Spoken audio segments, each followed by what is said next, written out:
The Galactic Concord had ruled the stars for 12,000 years, and in all that time, nothing had truly challenged its power or its ways. 300 species called themselves members of this great alliance. Though the word alliance was perhaps too generous a term for what the Concord truly was, it was a hierarchy. Ancient and rigid, where the strong commanded and the weak obeyed. Where elder races looked down upon younger ones, the way a mountain looks down upon the dust at its feet. Humanity had joined this galactic community barely 2 centuries ago. And in all that time, they had learned one bitter truth above all others. They were not welcome here. Ambassador Alara Vance stood at the window of her quarters aboard Concord Station Prime, watching ships from 100 different worlds drift past like leaves on an endless river. She was a tall woman with dark hair pulled back in a simple knot, and her face carried the kind of calm that came not from peace, but from years of controlling her emotions. In rooms full of beings who wanted her to fail today would be another test of that control. The Grand Chamber awaited her, and within it sat representatives from every major power in the galaxies. She was there to discuss trade tariffs, a simple matter in theory. But nothing was ever simple when humanity was involved. The new tariffs proposed by the Vaughn Dominion would crush the economies of every human colony world. And everyone in that chamber knew it. They simply did not care. Vance adjusted her formal jacket and checked her reflection one final time before turning toward the door. Her aide, a young man named Thomas Chun, fell into step beside her as she walked the long corridor toward the Grand Chamber. The Vaughn delegation arrived an hour ago, he said quietly. General Rethval himself is leading them today. Vance felt something cold settle in her stomach at that name. General Rethval was not a diplomat. He was a conqueror, a warrior who had burned his way across a dozen star systems before the Concord had finally absorbed the Vaughn Dominion into its ranks millennia ago. He viewed humans the way a predator views something too small to be worth hunting. Why would a general attend a trade negotiation? Vance asked, though she suspected she already knew the answer. To send a message, Chum replied, and his voice carried a weight that said he understood exactly what kind of message that might bait. Grand Chamber was a vast circular room with seats rising in tiers around a central speaking floor. Delegates from 300 worlds filled those seats, their forms ranging from the vaguely humanoid to the utterly alien. Some had scales, others had fur, and a few had bodies that seemed to flow like living water. Vance had long ago stopped being amazed by the variety of life in the galaxy. Now she simply focused on surviving it. She took her place at the speaker's podium and felt the weight of countless eyes upon her, high above. In the most prestigious section of the chamber, she could see General Rethval watching her with an expression that might have been amusement on his reptilian face. The Vaughn were massive beings, standing nearly 3 meters tall, with scales the color of dried blood and eyes like chips of yellow ice. Rethval was larger than most of his kind, and the medals that covered his chest spoke of victories that had cost millions of lives. The human delegation recognizes the chair, announced the chamber's moderator, a being whose species Vance had never been able to identify. She took a breath and began her prepared remarks. Honored delegates, humanity comes before this chamber to formally object to the proposed tariff increases on goods traveling through Sector 7 trade routes. She laid out her argument carefully, citing economic data and trade agreements that should have protected human commerce. She spoke of the burden these tariffs would place on colony worlds that were still struggling to establish themselves. She appealed to the Concords, stated principles of fairness and mutual prosperity, and throughout it all, she could hear the soft sounds of amusement from the upper tiers. They were laughing at her. These ancient beings who had ruled the stars since before humanity had learned to make fire to them. Her arguments were the complaints of a child who did not understand how the universe truly worked. When she finished, General Rethval rose from his seat and descended the stairs toward the speaking floor with slow, deliberate steps that echoed through the suddenly silent chamber. "The human speaks well," he said, and his voice was like stones grinding together. "She has learned to make sounds that almost resemble civilized discourse." Laughter rippled through the chamber, and Vance felt her hands tighten at her sides, though her face remained perfectly calm. "But words do not change reality," Rethval continued, stopping just a few feet from where she stood. "The reality is that humanity is a provisional species, guests in this Concord. And guests do not make demands of their hosts." "We are not making demands," Vance replied, keeping her voice steady. "We are asking for the fairness that the Concord's own charter promises to all members." Something flickered in those yellow eyes. Something that might have been surprised that she dared to speak back to him. "Fairness," he repeated, as if the word tasted strange in his mouth. "Fairness is earned, human.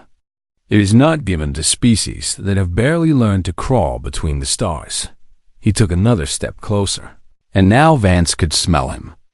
A scent like copper and smoke that made something ancient in her brain scream warnings. "You have been in space for 200 years, Rethval said. "My people have been conquering worlds for 20,000. Do you truly think your objections matter to us?" "Every voice should matter in a fair alliance," Vance said. The blow came without warning. Rethval's massive hand struck her across the face with enough force to send her staggering. And only years of training kept her on her feet. Blood filled her mouth from where her lip had split against her teeth. And for a moment, the entire chamber seemed frozen in time. She heard gasps from some of the delegates. But far more, she heard nothing at all, because to most of the beings in this room, what had just happened was not shocking. It was simply the natural order of things under Concord law. A general of an elder species striking a representative of a provisional species carried no penalty whatsoever legally. Vance was beneath his notice, less than an insect, something that could be swatted without consequence. She straightened slowly, touching her fingers to her bleeding lip and looking at the red that stained them. Then she raised her eyes to meet Rethval's gaze, and the general saw something there that he did not expect. There was no fear in those human eyes. There was no submission, no tears, no begging. There was only a cold, quiet certainty that made him feel, for just a moment, like he had made a terrible mistake. "You will regret this, General," Ilara Vance said, and her voice carried through the silent chamber like a Blad Rethval laughed. Because what else could he do when faced with such absurdity? What could one small human woman possibly do to make him regret anything? The chamber laughed with him, hundreds of alien voices joining in the mockery. Because the idea of humanity threatening the Vorn Dominion was the funniest joke any of them had heard in centuries. But Ambassador Vance did not laugh. She simply turned and walked out of the grand chamber with blood still dripping from her chin, and her head held high. Thomas Chun hurried after her, his face pale with shock and something that looked very much like fear. "Ambassador," he whispered once they were in the corridor, "what do we do now?" Vance stopped walking and turned to face him, and there was something in her expression that Chun had never seen before. It was not anger. Not exactly. It was something older and colder. Something that had been waiting inside humanity since the first time their ancestors had been hunted by predators in the dark. "Now," she said quietly, "we go home and we tell Earth what happened here today. And then?" Chun asked. Ambassador Ilara Vance touched the wound on her lip one more time, feeling the blood that would leave a scar she would carry for the rest of her life. "And then," she said, "we show the galaxy what happens when you mistake our patience for weakness." She began walking again, leaving Concord Station Prime behind her, leaving the laughter of 300 species behind her, leaving the life she had known behind her, because everything was about to change. And General Rethval, still laughing in the grand chamber, had no idea what he had just started. The news of what happened in the Grand Chamber spread across the galaxy like fire through dry grass. And everywhere it went, the reaction was the same laughter on 1,000 worlds. Beings of every shape and size heard the story of how General Rethful had struck the human ambassador. And they found it amusing in the way that powerful beings always find the suffering of the weak amusing. What else could humans possibly expect when they dared to challenge their betters? On the news networks that connected the Concord's 300-member species, commentators discussed the incident with barely concealed contempt. "This is what happens when a primitive species forgets its place," said one analyst. "A being with too many eyes and not enough empathy. Humanity should be grateful that General Rethful showed such restraint." "Indeed," agreed his co-host. "Under ancient Vorn tradition, he could have killed her on the spot, and no law would have been broken." General Rethful himself became something of a celebrity in the days that followed. He gave interviews to anyone who would listen, describing humans as emotional primitives who had stumbled upon faster than light travel by pure luck. "They have no culture worth speaking of," he told one interviewer. "No history that extends beyond their tiny planet. No understanding of how the galaxy truly works. And one of the ambassador's threat?" The interviewer asked. "She said you would regret your actions." Rethful's laughter was like thunder rolling across mountains. "What can they possibly do?" he asked, spreading his massive arms wide. "Humanity controls 11 colony worlds. The Vorn Dominion commands 8,000. They could throw every ship they have at us and we would crush them without effort." The interviewer nodded eagerly, because this was the truth that everyone in the galaxy understood. Humanity was small and weak and utterly alone, surrounded by ancient powers that could snuff them out like a candle flame if they ever became troublesome. So the galaxy waited for humanity's response, confident that it would be exactly what they expected. Perhaps there would be a formal complaint filed with the Concord Council, which would be dismissed without discussion. Perhaps there would be a request for an apology, which would be ignored.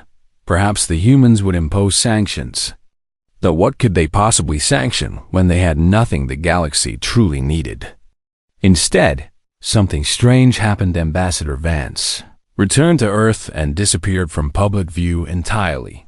The Human Colonial Authority, the governing body that represented all of human space, released a single statement that contained only 14 words.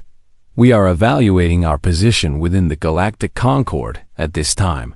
And then silence for the first time in 2 centuries. Humanity stopped talking to the galaxy at first.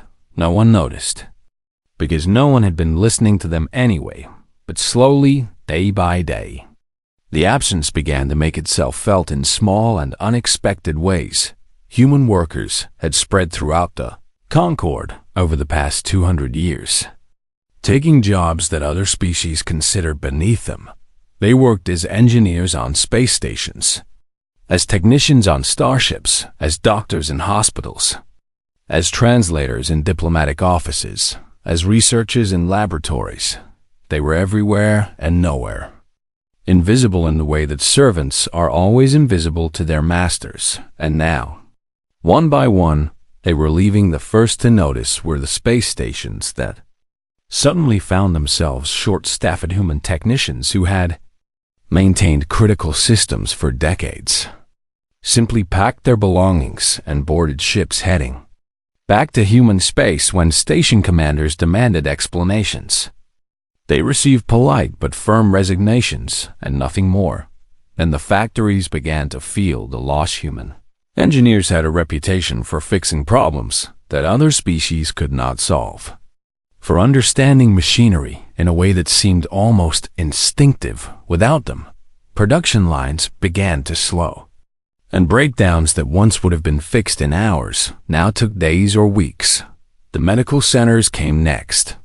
Human doctors had been quietly treating patients across the Concord for generations, often working in places where other species refused to go. Now those doctors were gone, And beings who had never thought twice about where their healthcare came from suddenly found themselves wondering who would treat their children when they fell ill still.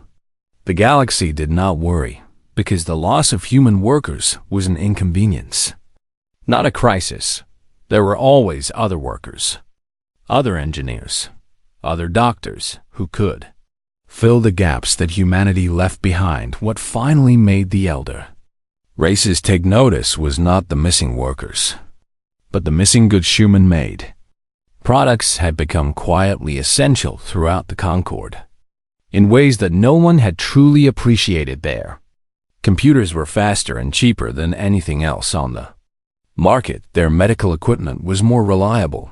Their entertainment programs were wildly popular among species who would never admit to enjoying primitive human culture, and now all of it was gone, vanished from galactic markets like morning mist under a hot sun trade. Ships arrived at human border stations and were politely turned away. Communications with human worlds went unanswered. The borders of human space, which had always been open and welcoming, were now closed to everyone on the Concord Council. Delegates began to ask questions that had never been asked before. "Where are the humans?" demanded the representative from the Eldari Collective. "We have contracts that must be honored. They will return when they have finished their tantrum," General Rethful replied dismissively. "They are simply sulking, like children who have been disciplined. And if they do not return?" Another delegate asked. Rithval shrugged his massive shoulders, unconcerned. "Then we will go and remind them of their obligations. A provisional species does not have the right to withdraw from the Concord." But behind closed doors, intelligence agencies from a dozen different species were starting to report things that made no sense. Human space was more active than it had ever been. Not less ships were moving constantly between their 11 colony worlds, though none of those ships ever came close to the borders. Energy readings from human industrial centers had increased by over 300%. Something was being built out there. Something big, but no one could figure out what it was. "It is probably nothing," General Rethful said when these reports reached him. "Humans are always busy with something. It is their nature to scurry about like insects." But there was one Vorn intelligence officer, a female named Keith Sara, who was not so sure. She had spent her career studying lesser species, and she had developed a respect for humanity that her superiors did not share. "General," she said carefully, "the humans have been in space for 2 centuries, and in all that time, they have never shown us their military." Rethful looked at her with something like pity. "Because they have no military worth showing," he said. "They have a few patrol ships, some orbital defense platforms. Nothing that could challenge even a minor Concord power. That is what they have shown us." Kevsara agreed. "But what if that is not all they have?" The general's laughter echoed through the chamber. "You give them too much credit," he said. "Humans are not clever enough to hide a secret military for 200 years. They are emotional, impulsive, incapable of the long-term thinking that such a deception would require." Kevsara wanted to argue, wanted to point out that humans had survived and thrived in a hostile galaxy by being exactly what they needed to be. They had been humble when humility was required. They had been patient when patience was demanded. But what if that patience had a purpose? What if, all along, they had been watching and waiting and preparing for the day when patience was no longer enough? She did not say any of this, because she knew her words would fall on deaf ears. General Rethfal had already made up his mind about humanity, and nothing would change it. Nothing, at least, until it was far too late. 60 days after the incident in the Grand Chamber, a message arrived at Vorn Dominion military headquarters. It was addressed to General Rethfal personally, and it bore the official seal of the Human Colonial Authority. The general read it with growing disbelief, then read it again, then began to laugh so hard that his aides feared he might injure himself. They invoked the right of answered blood. He gasped between fits of laughter. These insects actually believe they can invoke our most sacred warrior tradition against us. The right of answer blood was an ancient Vorn custom, one that had not been invoked in over 1,000 years. It was a formal declaration that blood had been spilled and that honor demanded satisfaction through combat. It was the ultimate challenge, one that could only end in war or complete surrender. They demand that I surrender myself for trial, Rethful continued, wiping tears of amusement from his eyes. Or they say a state of war will exist between humanity and the Vorn Dominion. His aides exchanged nervous glances, because even though the idea of humans challenging the Vorn was absurd, the right of answer blood was not something to be taken lightly. What will you do, General? One of them asked. Rethfall straightened and let the laughter fade from his face when he spoke again. His voice was hard and cold, the voice of a conqueror who had never known defeat. I will give them their war, he said, and I will teach them why the Vorn have ruled the stars since before their ancestors climbed down from the trees. He broadcast his response across every channel in the galaxy, making sure that every species heard his words. Let the humans come, General Reth.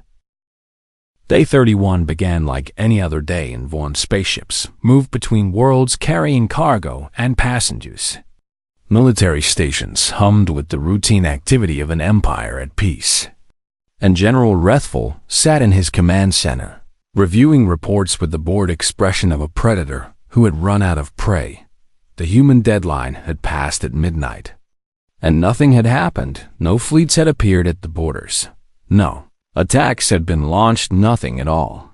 Perhaps they have come to their senses, one of his officers suggested. Perhaps they realized that their threat was foolish. Rethful nodded slowly, though somewhere in the back of his mind, a small voice whispered that this silence was wrong. Humans were many things, but they were not cowards. If they had made a threat, they would follow through on it, or they would have never made the threat in the first place. His thoughts were interrupted by an alarm that cut through the command center like a knife. Unknown contacts, shouted a sensor officer. Emergent signatures at the edge of the system, hundreds of them, no, thousands. Rethfall was on his feet in an instant, his heart pounding with something he had not felt in centuries. It might have been excitement, it might have been fear in the main display. A swarm of red dots appeared where moments before there had been nothing but empty spaceships. More ships than any single fleet should contain were dropping out of faster-than-light travel in perfect formation. Identification, Rethfall demanded, though he already knew the answer. Human, the sensor officer replied, his voice barely above a whisper. They are all human. For a long moment, no one in the command center spoke. They had expected the humans to come eventually, with their handful of patrol ships and their makeshift weapons, and they had expected to destroy them easily. They had not expected this. The human first fleet spread across the display like a wave of fire, and every ship in it was a weapon of war, the likes of which the Vorn had never seen. Battleships the size of small moons, bristled with weapons that should not exist. Carriers disgorged swarms of fighters that moved with a speed and precision that defied everything the Vorn knew about human technology. Support ships, command vessels, and things that sensors could not even identify properly filled the spaces between the larger craft. Where did this come from? Rethfall breathed. How is this possible? The answer came in the form of a message broadcast on all frequencies. A woman's face appeared on every screen in the system. A woman with dark hair and a scar on her lip that she had chosen never to heal. General Rethfall, Ambassador Alara Vance said, and her voice was calm in the way that a blade is calm before it falls. 30 days ago, we gave you a choice. You chose war. Now you will learn what that means. The transmission ended, and the human First Fleet began to move. They did not head for the military stations that guarded this system. They did not move to engage the Vorn warships that were scrambling to respond. Instead, they went straight for the Dominion's primary shipyard, a massive orbital complex that produced half of the Vorn Navy's new vessels. "They cannot be serious," one of Rethval's officers said. "That shipyard is defended by 200 warships and the most powerful shields in the Dominion." But even as he spoke, the human fleet was proving him wrong. The first wave of human fighters swept through the Vorn defensive fleet like fire through paper, their weapons cutting through shields that should have been impenetrable battleships that had served the Dominion for centuries exploded in seconds, their crews never even understanding what had hit them, and behind the fighters came the human battleships. And their weapons were something out of a nightmare, beams of energy that seemed to burn holes in reality itself, sliced through Vorn vessels without slowing, missiles that moved faster than any Vorn sensor could track found their targets with impossible precision in less than an hour. The 200 warships guarding the shipyard were nothing but expanding clouds of debris. The shipyard itself followed minutes later, its destruction lighting up the system like a new sun. General Rethval watched in silence as decades of Vorn industrial might vanished in an instant. And for the first time in his long life, he felt something that he had never felt before. True fear, but the humans were not finished. Even as the wreckage of the shipyard cooled, other human fleets were appearing throughout Vorn space. They struck fuel production facilities that powered the Dominion's military machine. They destroyed communication relays that allowed the 8,000 worlds of the Empire to coordinate. They targeted command centers and intelligence headquarters in every critical piece of infrastructure they could find in 6 hours. The Vorn Dominion lost its ability to function as a unified state. Worlds that had been connected for millennia were suddenly isolated, unable to communicate with their neighbors or receive orders from their leaders. Military forces that should have been able to respond to the invasion found themselves blind and deaf, cut off from everything they needed to fight effectively. And through it all, the humans showed a level of planning and precision that should have been impossible for a species that had only been in space for 2 centuries. They knew exactly where to strike and when. They knew the weaknesses in Vorn defenses that the Vorn themselves did not know existed. They had studied their enemy for 200 years, watching and waiting and preparing for this moment. Every battle, every tactical decision, every movement of the human fleets spoke of a species that had always known this day would come. They had never been the peaceful primitives the galaxy believed them to be. They had been predators in disguise, waiting for the right moment to reveal their true nature. General Rethval rallied what forces he could and prepared to counterattack. He still commanded the largest military in the Concord. Even if it was scattered and confused, he would gather his fleets, crush these upstart humans, and restore order to the galaxy. He never got the chance. On day 33, Rethval boarded his flagship, the Pride of Victory, to lead his assembled forces against the human invaders. The ship was the most advanced warship in the Vorn Navy, a mobile fortress that had never been defeated in battle. It was also infiltrated. Human special forces had been inserted into Vorn space weeks before the war began. Small teams of soldiers who had trained their entire lives for operations exactly like this one. They had hidden aboard the Pride of Victory, waiting in maintenance shafts and cargo holds for the moment when their target would come to them. When General Rethval stepped onto the bridge of his flagship, he had exactly 12 seconds to realize something was wrong before the explosives that had been placed throughout the ship's power core detonated. The Pride of Victory disappeared in a ball of nuclear fire that could be seen from 3 planets away. General Rethval, the conqueror who had believed himself invincible, the warrior who had laughed at the thought of human vengeance, was gone, and with him went any hope the Vorn had of mounting an organized resistance. News of the general's death spread across the galaxy at the speed of light. And for the first time in 12,000 years, the Galactic Concord felt something it had never felt before: uncertainty. If the Vorn, the most powerful military force in the Concord, could be brought to their knees in a matter of days, what did that mean for everyone else? What did that mean for species that had treated humanity even worse than the Vorn had?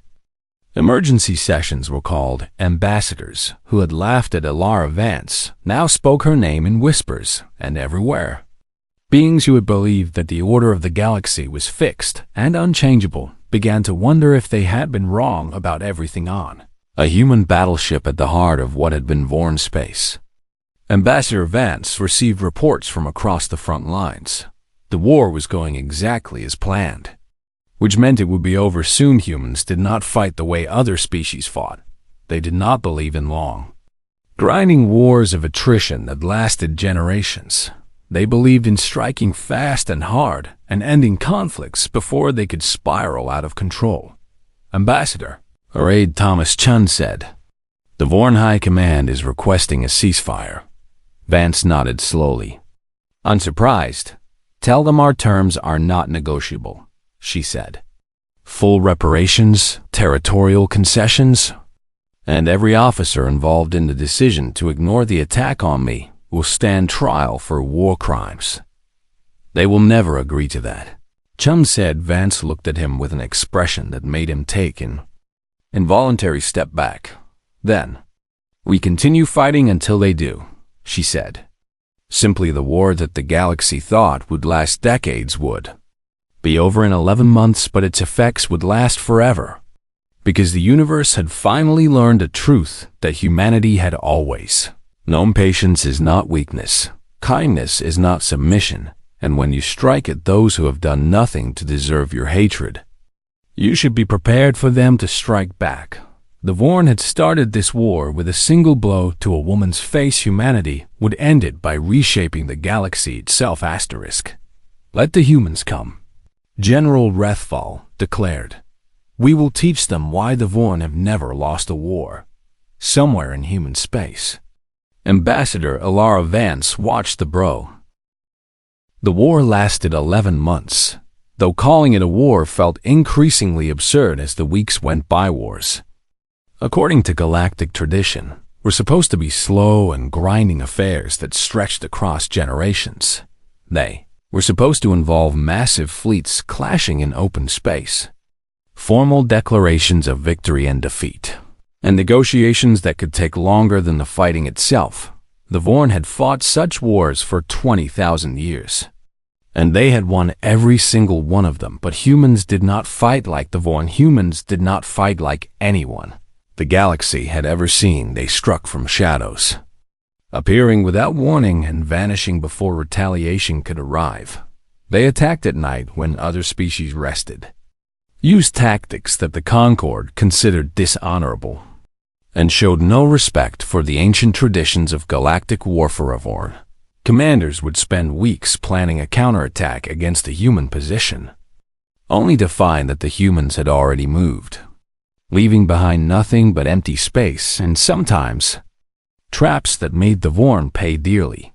For their pursuit, human ground forces were even worse. They did not line up in neat formations and march against enemy positions like civilized soldiers were supposed to do. Instead, they infiltrated behind enemy lines, sabotaged supply depots, spread false information, and turned Vorn defenses against themselves. They used psychological warfare, broadcasting messages to Vorn civilians that undermined faith in their leaders and promised fair treatment to those who surrendered.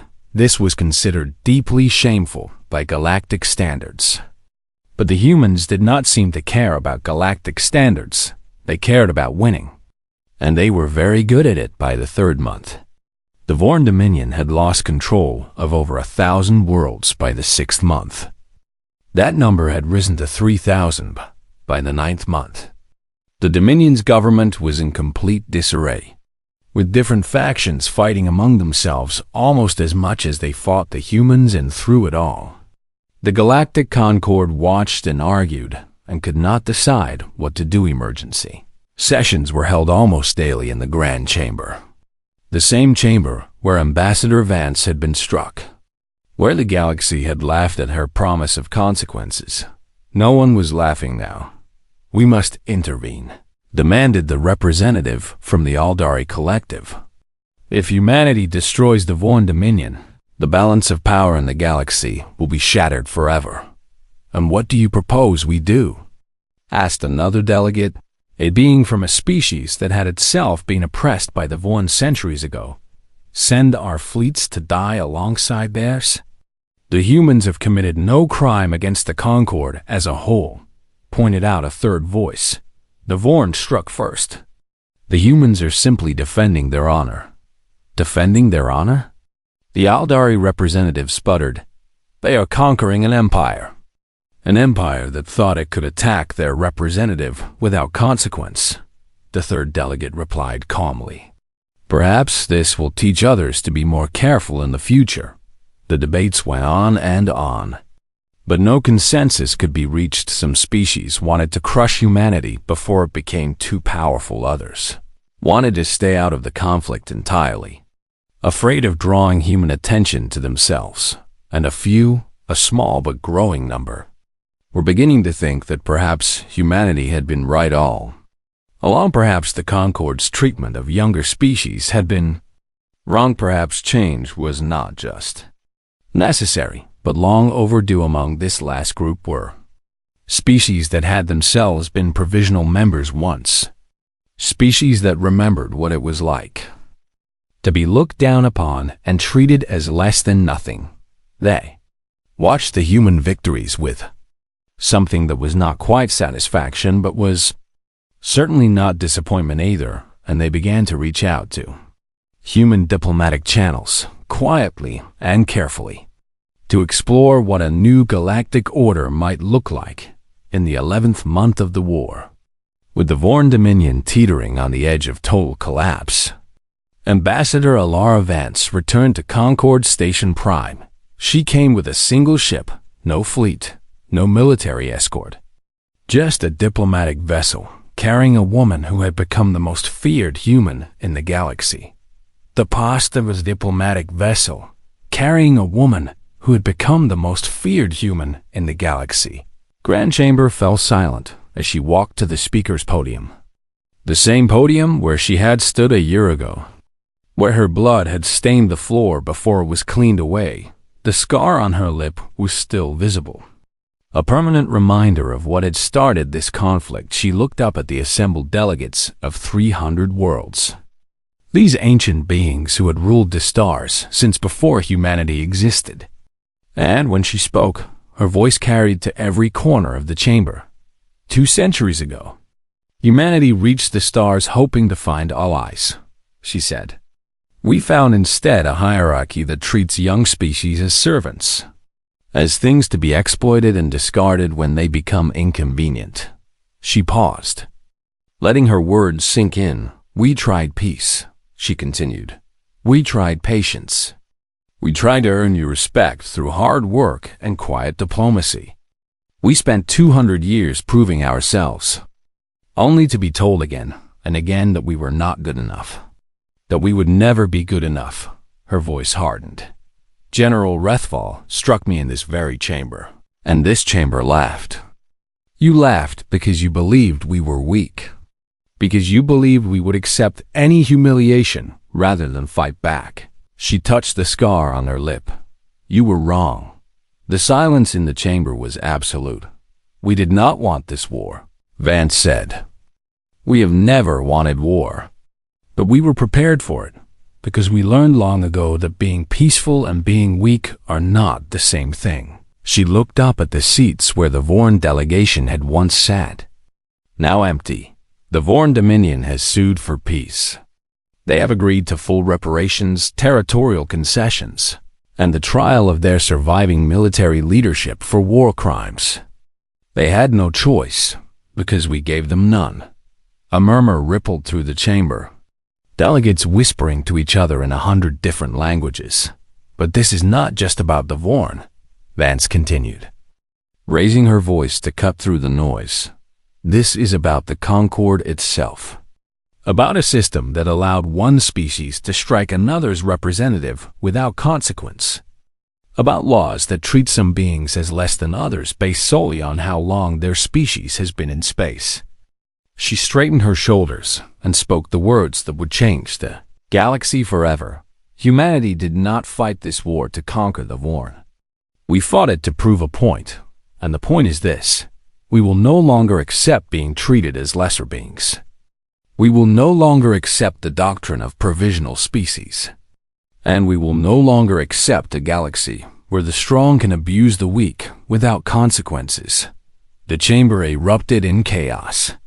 Delegates shouting over each other, some in outrage, some in fear, and some in what might have been hope. Vance waited until the noise began to subside before continuing. We are not asking for special treatment. We are asking for equality, true equality, for ourselves and for every other species that has been held down by the Concord's ancient hierarchies. She looked around the chamber, meeting the eyes of delegates from species that had been oppressed for millennia. The Concord has a choice to make. You can continue as you have been, treating younger species as servants and hoping that none of them ever grow strong enough to challenge you. Or you can change, can become the alliance of equals that you have always claimed to be. Her voice dropped, becoming quieter but no less intense. But know this, if you choose to remain our enemies, if you choose to treat us as the Vorn did, then you will face what the Vorn faced. We do not make threats lightly, and we do not make them twice. She turned and began to walk out of the chamber. Just as she had a year ago, but this time, no one laughed. This time, the delegates of 300 worlds watched in silence as the human ambassador departed. And every single one of them understood that the galaxy they had known was gone, and its place was something new, something uncertain, something that would be shaped by the choices they made in the coming days. Some of them were afraid, some of them were angry, but others, the ones who had suffered under the old order for too long, felt something different stirring in their hearts. It might have been hoped. The Concord debated for 3 weeks, and in the end, they made the only choice they could. Humanity was granted full membership in the Galactic Concord, not because the elder races wanted to welcome them, but because they were afraid of what would happen if they did not. The doctrine of provisional species was abolished, and 16 other young species were elevated to full status. Alongside humanity, it was not the peaceful acceptance that humanity had once dreamed of. It was not friendship or respect, earned through patience and diplomacy, but it was change, real change. The first significant reform the Concord had seen in thousands of years, and it was only the beginning. Ambassador Vance stood at the window of her quarters, watching ships pass by. Just as she had a year ago, everything was different now. Humanity was no longer a provisional species begging for scraps from the table of greater powers. They were a force to be reckoned with, a species that had proven it would fight for its place in the galaxy. The scar on her lip ached slightly. As it sometimes did when she was tired, she touched it gently, remembering the blow that had started everything, the laughter that had followed, the cold certainty she had felt as she walked out of the grand chamber with blood on her chin. She had known then what she knew now, that sometimes peace requires the willingness to wage war.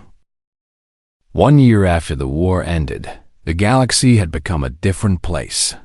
The changes were visible everywhere, from the grand halls of Concord Station Prime to the smallest trading posts on the edges of known space, where once humans had been invisible servants. Now they walked as equals among the elder races, where once their voices had been ignored. Now they were heard in every council and every negotiation. But what surprised the galaxy most was not humanity's new power. It was what they chose to do with it. The delegates, who had watched humans crush the Vorn Dominion, expected them to become tyrants, to use their military might to carve out an empire that would rival anything the Concord had ever seen. They expected revenge. retribution against every species that had ever treated humanity poorly. They expected humans to become exactly what they had fought against. They were wrong. Ambassador Alara Vance, now Secretary General of Humanity's Galactic Affairs, spent her first year in her new position not building weapons but building bridges. She traveled to worlds that had never seen a human before, meeting with leaders who had been terrified of what humanity might demand from them, and everywhere she went, she brought the same message. "We are not here to rule you," she would say. "We are here to work with you, to build something better than what came before." At first, no one believed her. The galaxy had seen too many rising powers promise peace only to deliver conquest. They had seen too many species use their strength to dominate others. Why should humanity be any different? But slowly, through actions rather than words, humanity proved that they meant what they said. They offered technology sharing agreements with no strings attached, giving younger species access to advances that would have taken them centuries to develop on their own. They established mutual defense pacts that protected weaker species from predatory neighbors without demanding tribute or submission in return. They created economic partnerships that lifted entire worlds out of poverty while asking for nothing but fair trade and honest dealing. The species that had been provisional members the longest were the first to accept these offers. They had the most to gain and the least to lose.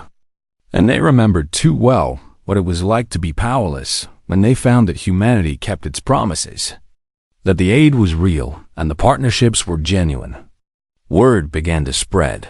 One by one, species that had been afraid of humanity began to reach out. Some came seeking protection from enemies that had bullied them for generations. Others came seeking trade opportunities that had been denied to them under the old order. Still others came simply because they were curious, because they wanted to understand how a species could be so powerful and yet choose not to abuse that power. Ambassador Vance met with all of them, and she answered the same question over and over again. Why? They would ask, why help us when you could simply take what you want? Her answer was always the same. Because we remember what it was like to be where you are now. We remember being small and weak and alone, surrounded by powers that could destroy us without effort. We remember being afraid. She would touch the scar on her lip, the one she had never allowed to be healed. We could have become what we hated, she would say. We could have used our victory to dominate, to make others feel the fear and humiliation that we felt. But that was never the point. Then what was the point?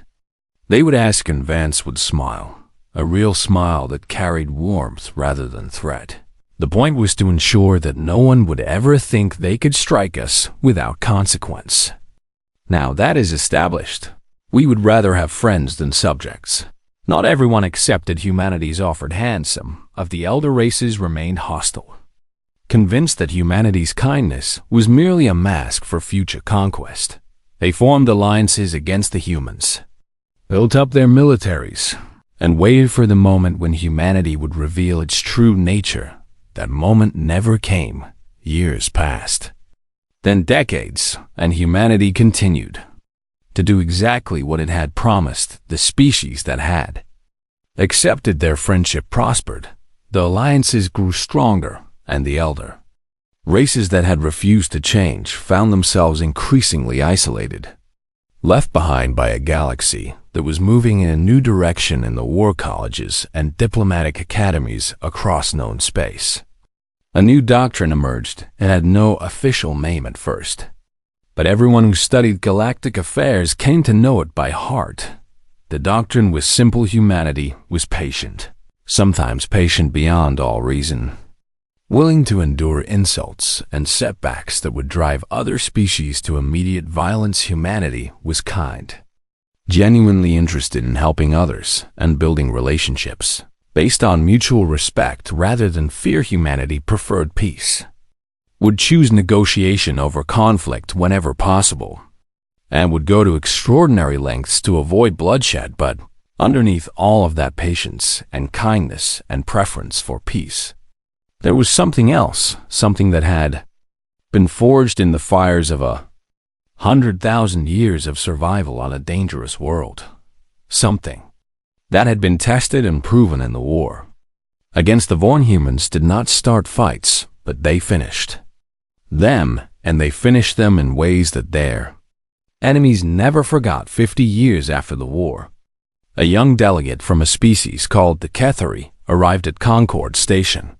Primer people had been provisional members for 3,000 years, and they had only gained full status because of the reforms that humanity had demanded. She had grown up hearing stories about the humans, about the war, about Ambassador Vance and the blow that had changed the galaxy. Now she was attending her first Concord Council session, and she found herself standing next to an elderly human woman with gray hair and a familiar scar on her lip. "You are Secretary General Vance," the young delegate said. Unable to hide her awe, the old woman smiled. "I was," she said. "I retired 10 years ago. Now I just come to these sessions to watch and remember." The young delegate hesitated, then asked the question that had been burning inside her since she was a child. "Why did you do it?" She asked. "Your people could have become emperors. You could have ruled the galaxy.